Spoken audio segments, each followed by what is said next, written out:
അശ്വത്ഥാമാവിന്റെ നാരായണാസ്ത്രം.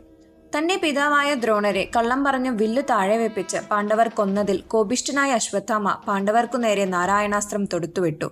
ഭയങ്കരമായ ആ നാരായണാസ്ത്രം ദ്രോണാചാര്യർ നാരായണനെ പൂജിച്ചു നേടിയതാണ്. ഈ അസ്ത്രം ആരിലും പ്രയോഗിച്ചു പോകരുതെന്ന് വിഷ്ണു ദ്രോണർക്ക് താക്കീതു നൽകിയിട്ടുണ്ടായിരുന്നു. കൊന്നുകൂടാത്തവരായ മഹാത്മാക്കളെയും അത് കൊന്നുകളയും. എന്നാൽ അസ്ത്രത്തെ കുമ്പിട്ടു നമസ്കരിക്കുന്നവരെ അസ്ത്രം വധിക്കുകയില്ല.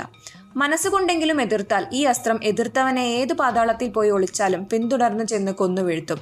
ഇതായിരുന്നു നാരായണാസ്ത്രത്തിന്റെ പ്രത്യേകത. ഈ അസ്ത്രം പിന്നീട് ദ്രോണർ പുത്രന് ഉപദേശിച്ചു. അർജുനന് പോലും ദ്രോണർ ഇത് ഉപദേശിച്ചു കൊടുത്തിട്ടില്ല.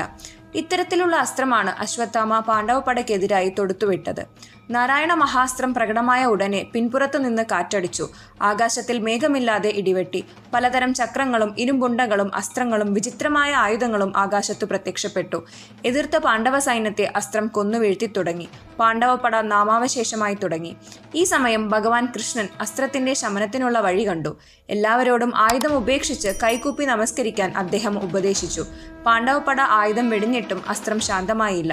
അതിനു കാരണം ഭീമൻ ആയുധം വെടിയാത്തതായിരുന്നു.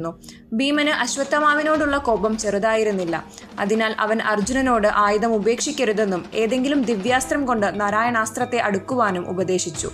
എന്നാൽ അർജുനൻ അതനുസരിച്ചില്ല. അദ്ദേഹം നാരായണാസ്ത്രത്തിനെതിരെ ഒന്നും ചെയ്തില്ല. അതിനു കാരണം അദ്ദേഹം വിഷ്ണുഭക്തനായിരുന്നു എന്നതാണ്.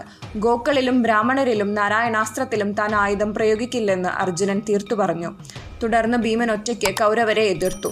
ഭീമൻ എത്ര ശക്തിയായി എതിർത്തുവോ അതിന്റെ 10 മടങ്ങു അസ്ത്രത്തിന്റെ ശക്തി വർദ്ധിച്ചു വന്നു. നാരായണാസ്ത്രത്തിലെ തീജ്വാലകൾ ഭീമനെ മൂടി. നാരായണാസ്ത്രം ഭീമനെ കൊല്ലുമെന്നായപ്പോൾ അർജുനനും കൃഷ്ണനും ഒരേ സമയം ഓടിച്ചെന്ന് ഭീമനെ വരുണാസ്ത്രം കൊണ്ടും കരം കൊണ്ടും പിടിച്ചുവലിച്ചു.